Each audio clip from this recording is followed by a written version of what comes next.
అస్సలాము అలైకుం ఎవ్రీవన్. మీరు ఇక్కడ చూసినట్టయితే అల్ ఫుర్ఖాన్ 25/19 వచ్చేసి ఇక్కడ నేను 69 చదివాను అనమాట. దీని అర్థం వచ్చేసి కియామత్ కే రోజ్ ఉస్కో దుగ్నా అజాబ్ హోగా और उसमें हमेशा जिल्लत ओ खैर से रहेगा, मगर जो तौबा कर ले और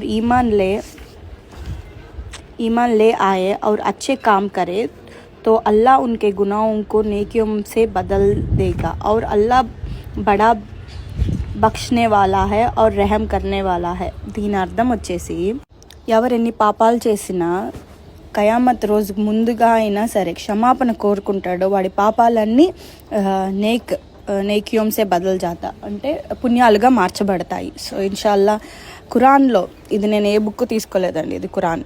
సో దయచేసి ఇప్పటికైనా సరే అల్లాతో క్షమాపణ కోరుకోండి, పాపాలన్నీ పుణ్యాలుగా మార్చుకోండి. ఇన్షాల్లా ఆమీన్.